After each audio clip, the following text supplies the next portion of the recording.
Croeso cynnes iawn I chi gyd I Nghadeirlan Deiniol Sant ym Mangor hynna. Very warm welcome to all of you to St. Deiniol's Cathedral in Bangor this evening, this ancient place of faith, hope and love. Thank you for braving fuel shortages, or no fuel shortages, but certainly fuel queues, to be here this evening for this celebration, and for the support for those being licensed this evening that your presence here makes manifest. Everything you need and more is in the booklets in your hand. Let me illuminate only two things.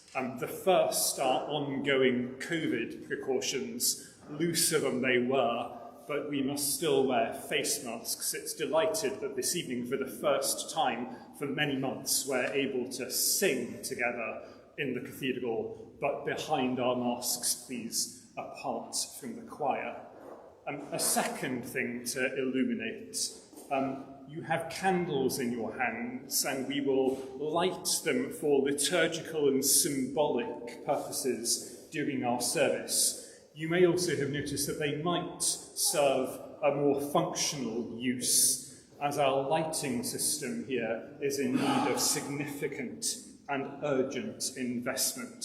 You'll see a note at the beginning of the order of service about the works that confront us here at the cathedral over the months ahead. And without talking too directly about filthy lucre before worship begins, your generosity and your support through any of the online portals outlined in the order of service will make a real difference to us. But above all, what makes a difference for me and for others whose ministry is in this place and this city is your prayer for us and for this ancient place of faith and hope and love.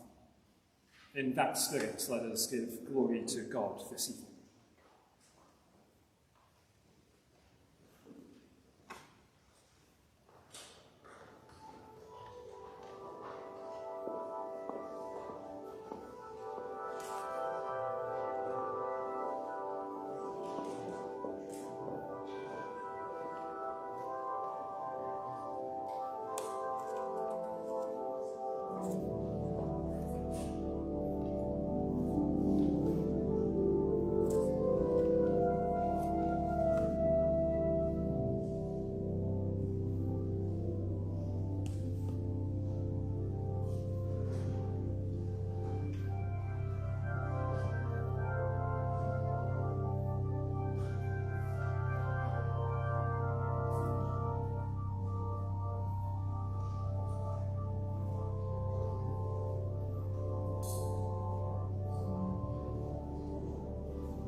Yma y mae'n dechrau ail benod ar drigain llyfr Eseia. Dyma y ddywed eich sant, mwyn Seion ni thawar, mwyn Jerusalem ni fyddaf ddistaw, hyd oni ddisgleiriau cyfiawnder yn llachar, a iachawdwriaeth fel ffagl yn llosgi. Bydd y cenhedloedd yn gweld y gyfiawnder a'r holl frenhinoedd dy ogoniant. Gelwir arnat enw newydd, a roddi I ti o enau'r sanctaidd un. Byddin goron o didog yn llawr sanctaidd un, ac yn doch frenhinol yn llaw dy ddiw. Nith enwyr mwyach gwrthodedig, ac ni ddywedir drachefn am dwlad anghyfanedd. Eithir enwi di Hesiba, a thwlad biwla, oherwydd ymhyfrydar sanctaidd un ynot, a phriodir dy wlad. Fel y bydd llanc yn priodi mech ifanc, bydd dy adeiladydd yn dy briodi di. Fel y bydd priodfab yn llawen yn ei briod, felly y bydd dy ddiw yn llawen yn o ti. Ewch I mewn drwy'r pyrdd, paratowch ffordd i'r bobloedd. Codwch brif ffordd a symudwch y cerrig. Dychafwch arwydd i'r bobloedd. Clywch, cyhoeddodd y sanctaidd un I bellafoedd y ddaear. Dywedwch wrth fech Seion, y mae dy achubydd yn dyfod, y mae ei wobr yn ei law, ac y mae ei dal ganddo. Fe gelwir hwy yn bobl sanctaidd, gwaredigion sanct, ac feth elwyr di, yr un a geiswyd, dinas nas gyfodwyd. Yma y terfyn y llid gyntaf.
Here begins the 4th chapter of the Gospel according to St. John. At that time, when Jesus learned that the Pharisees had heard Jesus is making and baptizing more disciples than John, although it was not Jesus himself, but his disciples who baptized, he left Judea and started back to Galilee. But he had to go through Samaria. So he came to a Samaritan city called Sychar, near the plot of ground that Jacob had given to his son Joseph. Jacob's well was there, and Jesus, tired out by his journey, was sitting by the well. It was about noon. A Samaritan woman came to draw water, and Jesus said to her, "Give me a drink." His disciples had gone to the city to buy food. The Samaritan woman said to him, "How is it that you, a Jew, ask a drink of me, a woman of Samaria?" Jews do not share things in common with Samaritans. Jesus answered her, "If you knew the gift of God and who it is that is saying to you, 'Give me a drink,' you would have asked him, and he would have given you living water." The woman said to him, "Sir, you have no bucket, and the well is deep. Where do you get that living water? Are you greater than our ancestor Jacob, who gave us the well and with his sons and his flocks drank from it?" Jesus said to her, "Everyone who drinks of this water will be thirsty again. But those who drink of the water that I will give them will never be thirsty. The water that I will give will become in them a spring of water gushing up to eternal life." The woman said to him, "Sir, give me this water, so that I may never be thirsty or have to keep coming here to draw water." Jesus said to her, "Go call your husband and come back." The woman answered him, "I have no husband."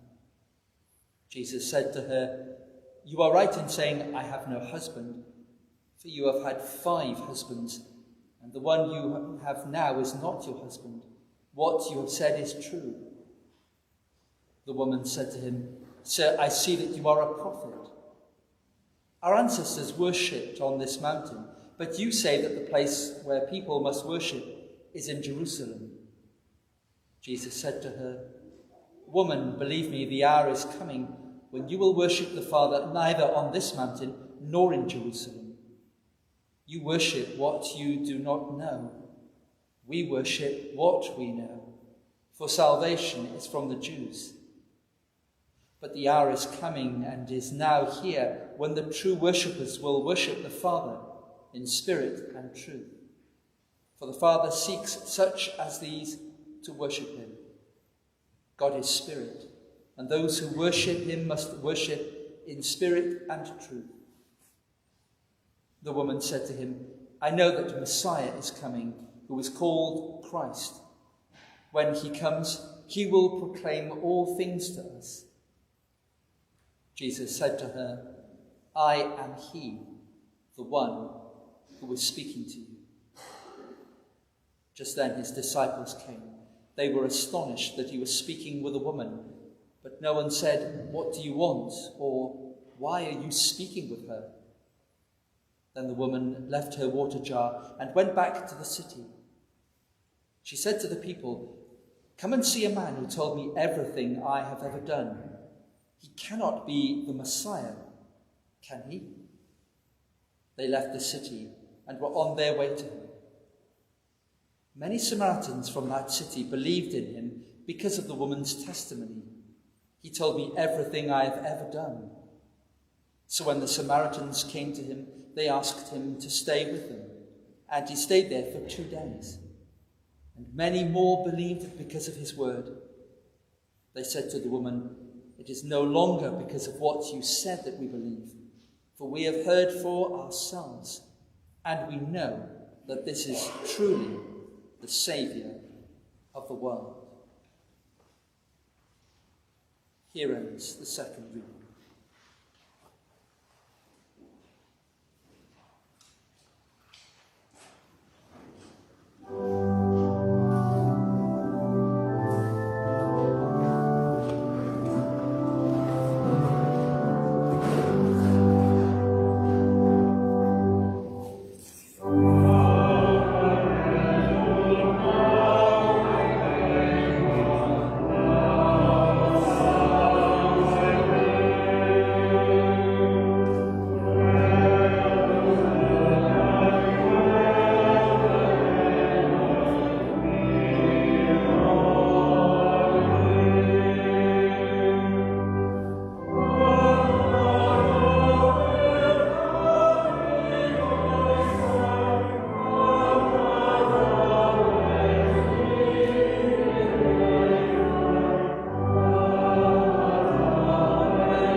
such as these to worship him, yn enw'r Tad a'r Mab a'r Ysbryd Glân. Amen. Amen.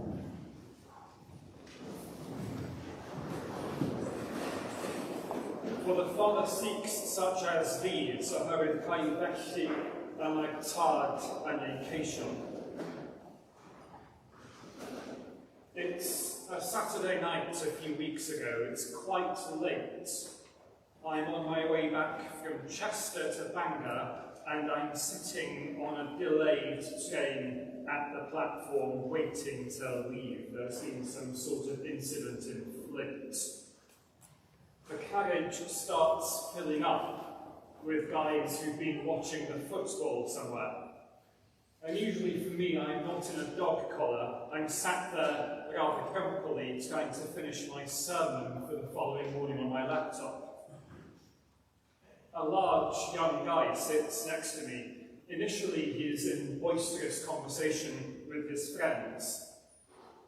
Then he turns to me. You look like a clever guy. What time are you getting to Bangor then? I estimate the time best I can. Him. Who do you support then? Me. Football? Well, Liverpool when I was growing up, I suppose. But that was kind of because I liked their away kit one year. Him. But you don't support them anymore, no? He's wearing a Manchester City shirt. Me, no, I'm not a big football person, really. What do you do then? Lawyer? No. Uni lecturer? No. Actually, I'm a vicar. Vicar is easier than anything else. Vicar? No, guys, he's a vicar. Where are you vicar then? Me? Actually, I'm about to start at the Cathedral. Him. Cathedral? Where's that? You know, on the High Street. Oh, that big place by the Castle pub. Yeah, that big place by the castle. Come see us sometime. We will have done well, you and me. Come 2025, and we celebrate a millennium and a half since Deiniol first arrived here and established his community here and built his hazel bench here. We'll have done well, you and me, by 2025, if by then that young man describes the castle as that pub by the cathedral. For the Father seeks such as these, oherwydd cael felly am eich tad yn ei ceisio.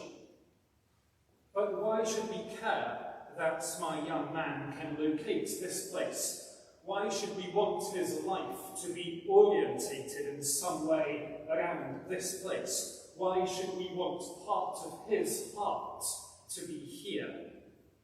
I have nightmares about Jesus' words to the woman by the well.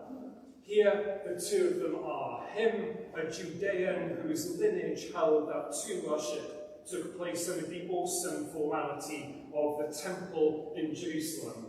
Her, a Samaritan, her people worshipping outdoors, on the land, on the mountaintop. And to his own people and to hers, Jesus says, you have your ways, we have ours, but they are all preparatory, elementary, dancing in the shadows. The hour is coming, and is now here, when the true worshippers will worship the Father in spirit and in truth, for the Father seeks such as these to worship him. It's a hard teaching. These religious things you cling to, these traditions, these sacred pious ways, these buildings, these services, these cathedrals, they're second best. They're the fruit of your weakness. The hour is coming when true worshippers will worship the Father in spirit and in truth alone. It's a hard teaching, a reminder that our ways are not God's ways. Or perhaps that God does not require our ways. We were not created because God had need of us. It is all gift. We exist at God's mercy, and beatitude awaits out of reach without God's grace. For the Father seeks such as these, oherwydd rhai felly y mae'r tad yn ei ceisio.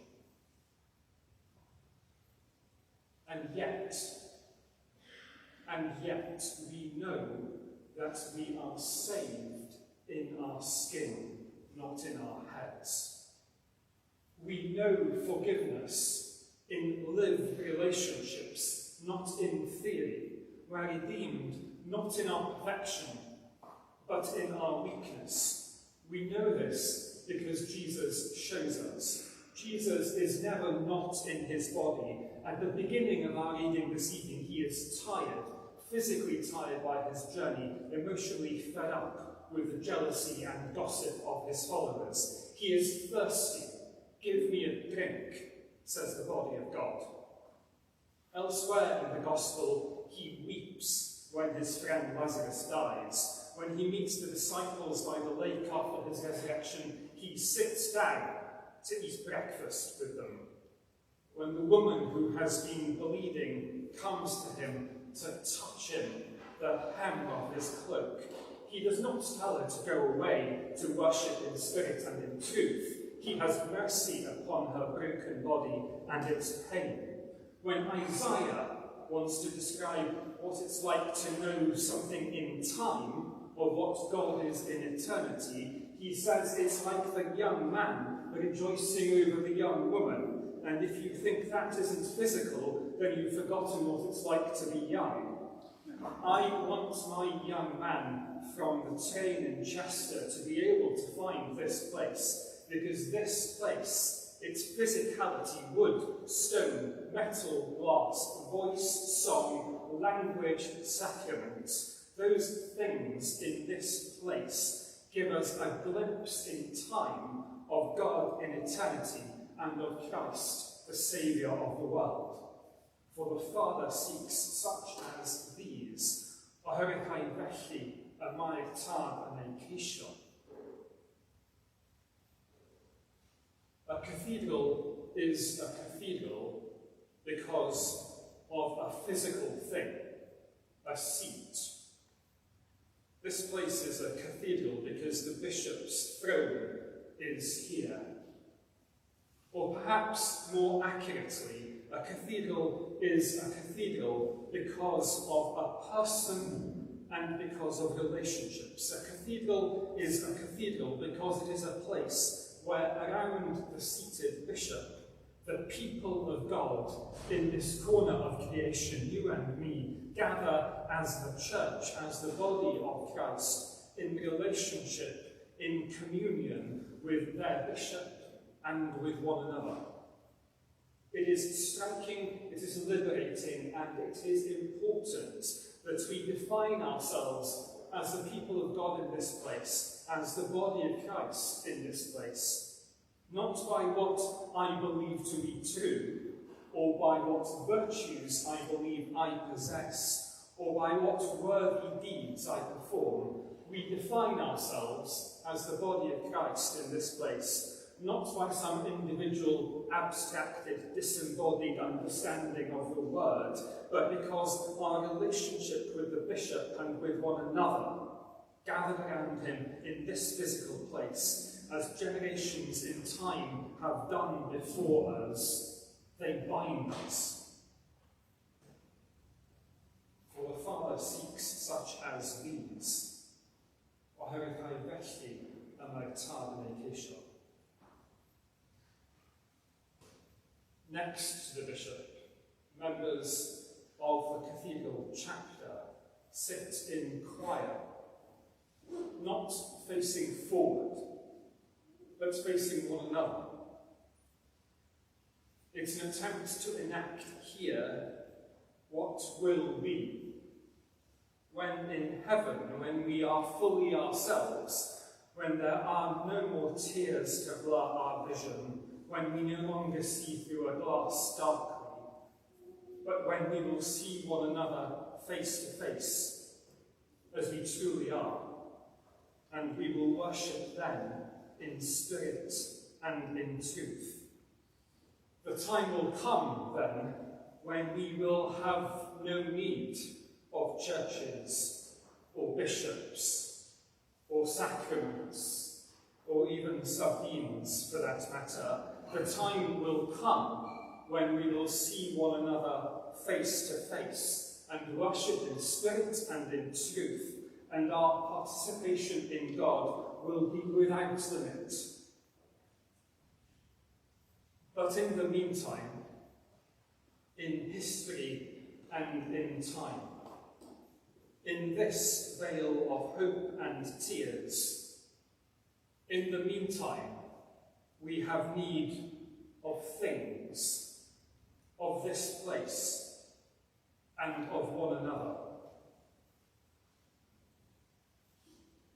So when the Samaritans came to him, they asked him to stay with them in person, in relationship.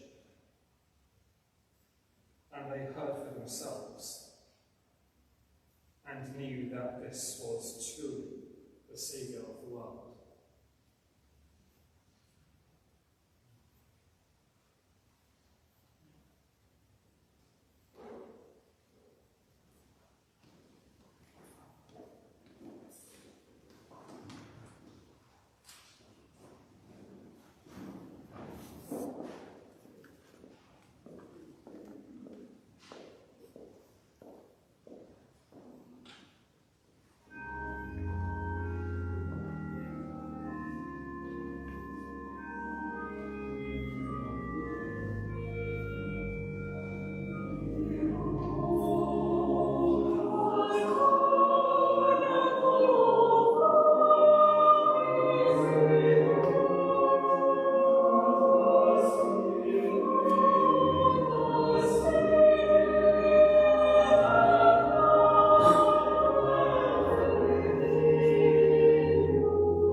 Let us pray. Christ the cornerstone, we thank you for the gift of this holy place, set apart by the devotion of generations, to be a house of prayer for all people. Be with all those whose pilgrimage draws them into this place, that they may come to know more deeply the love you have for them. The call for which you fashioned them before their birth, and your vision of a creation renewed by your infinite grace, through the same Jesus Christ, our Saviour. Amen. Crist y Bugail, sy'n ein trochi yn amrywiaeth cyfoethog dyroddion, a'n galw i gynnig popeth y gawn mewn gwasanaeth i'n gilydd. Moes dyfendith ar Andrew ein hesgob, a phawb sy'n gweinidogaethu yn yr esgobaeth hon. Fel y bob i harddwch addoliad, twf dy eglwys, a'r cariad a ddangosir i anghennus fyd draws newid bywydau, a chyhoeddi dy wirionedd yn ein dyddiau ni, trwy'r un Iesu Grist ein gwaredwr. Amen. God, our Redeemer, through your mercy you make all things new. We pray for a renewed outpouring of your Spirit on all that is new within your church, on all those entering into new ministries, on all those rediscovering ancient ways, and on all those rewilding fallow fields. Strengthened by your power, and in the knowledge of your steadfastness, may your people everywhere have the confidence to seek you in worship, to serve you in their lives, and to speak of your abundance. Through Jesus Christ our Saviour. Amen. Unwn ein gweddiau yn y geiriau a ddysgodd ein gwaredwr i ni, we gather our prayers in the words our Saviour taught us. Ein tad, yr hwnnwyd yn y newydd, sancteddiau'r dy enw, deled dy deyrnas, hwnelau'r dy wyllus, megis yn y nef, felly ar y ddeiar hefyd. Dyroi ni heddiw ein bara benyddiol, a maddau i ni ein dyledion, fel y maddeuwn ni nau un dyledwyr, ac na carwain ni i brofedigaeth, eith ei gwared ni rhag drwg, canys eiddo ti yw'r deyrnas, a'r gallu a'r gogoniant yn oes oesoedd. Amen.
preserve you in all your ways.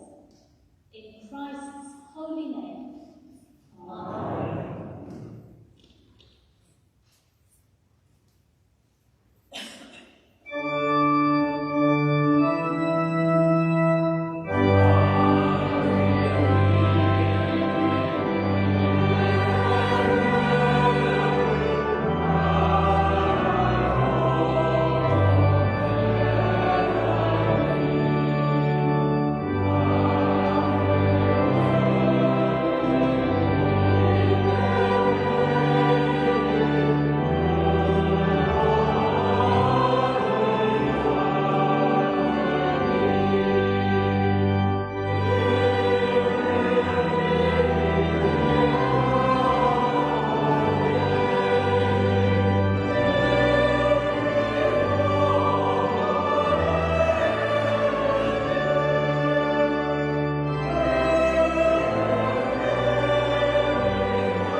Assigned to you in this cathedral church. May God watch over your going out and your coming in from this time forth forevermore. In Christ's holy name. Amen.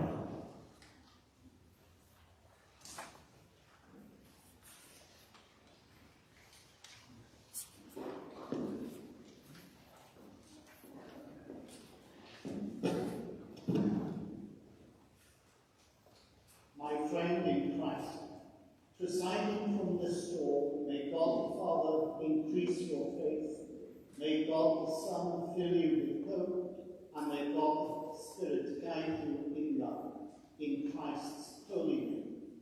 Amen.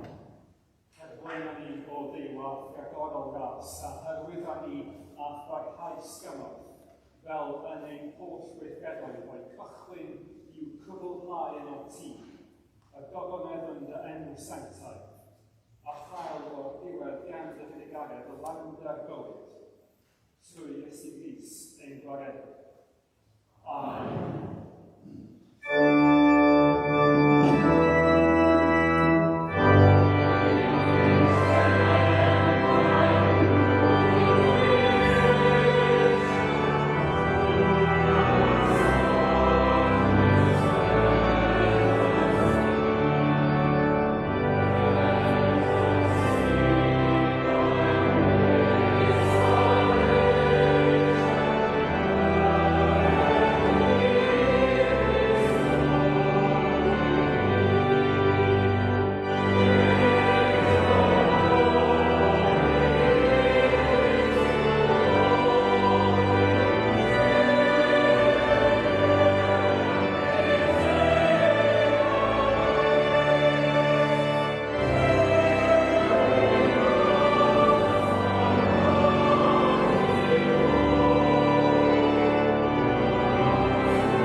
Fe'i carcharwydd gar ei gnawn a'i esgyrn i ddewig, y tu mewn i derfynau i wlad.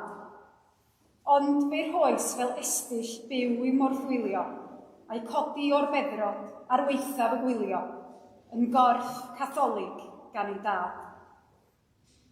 A mwy y mae Caerdydd, Cynesed a Chalfaria, a Bangor bob Modfedd a Bethlehem, gostegir y stormydd y mae Ceredigion. Ac ar bob stryd, fe all y Lloerigion gael ei echidwriaeth wrth odre ei hem. Ni chuddiodd ei efengyl yn cymylau Judea, tu hwnt i dafod a llygad gŵr. Ond rhydd y bywyd sydd byth i bara mewn llymaid o win a thamaid o fara, a dawn yr ysbryd mewn diferion dŵr.